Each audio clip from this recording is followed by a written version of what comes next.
So when if you watch yourself, you say, well, I had a particularly good day at work. And what does that mean? Well, it means that you lost your sense of time, right? Because when you're having not a good day at work, it's like, first it's 1 minute to 3, and then it's 45 seconds to 3, and then it's 30 seconds. That's what school was like for me. It was like, click. It's so funny, I went to my daughter's school. I used to get in trouble for talking all the time. Surprise, surprise. When I was a kid, and I was bored stiff in school, and so I would misbehave upon occasion, out of pure boredom. And about 21 years ago, I went to my daughter's school to sit for a class. It was about an hour long, and I was sitting there, and the teacher had all the kids on the floor and was having some of the kids read to the others, and some of the kids who were reading couldn't read at all. And I had exactly the same experience. I was sitting there. It was like being 7 years old again. I could see the clock going tick, tick. And I thought, if I was in this classroom for 3 days, I would misbehave.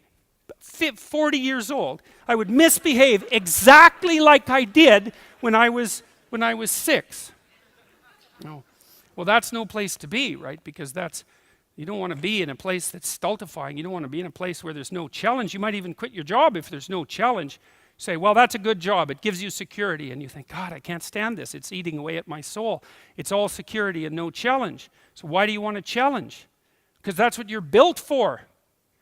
That's what you're built for. You're built to take on a maximal load, right? Because that's what strengthens you, and you need to be strong because life is extraordinarily difficult, and because the evil king is always whittling away at the structure of the state, and you have to be awake and sharp to stop that from happening so that you don't become corrupt, and so that your family doesn't become corrupt, and so that your state doesn't have to become corrupt. You have to have your eyes open and your wits sharp and your words at the ready, and you have to be educated, and you have to know about your history, and you have to know how to think, and you have to know how to read, and you have to know how to speak, and you have to know how to aim, and you have to be willing to hoist the troubles of the world up on your shoulders. And what's so interesting about that, so remarkable, and this is something that's really manifested itself to me as I've been doing these public lectures. I've been talking about responsibility to people, which doesn't seem to happen very often anymore, and the audiences are dead quiet.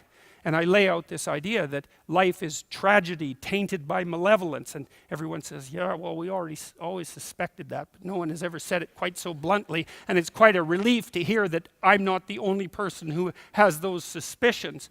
And then the second part of that is the better part, and it's the optimistic part, which is, despite the fact that life is a tragedy tainted by malevolence, at every level of existence, there's something about the human spirit that can thrive under precisely those conditions if we allow that to occur. Because as difficult as life is, and as horrible as we are, our capacity to deal with that catastrophe and to transcend that malevolent spirit is more powerful than that reality itself. And that's the fundamental issue. I think that's the fundamental issue of the Judeo-Christian ethic, with its emphasis on the divinity of the individual. As catastrophic as life is, and as malevolent as people can be, and that's malevolent beyond belief, fundamentally. A person has in spirit the nobility to set that right and to defeat evil. And that more than that, and that the antidote to the catastrophe of life and the suffering of life and the tragedy of life that can drive you down and destroy you is to take on exactly that responsibility and to say, well, there's plenty of work to be done, and isn't that terrible? And there isn't anything so bad that we can't make it worse, and certainly try very hard to do so, but I have it within me to decide that I'm going to stand up against that. I'm going to strive to make the world a better place.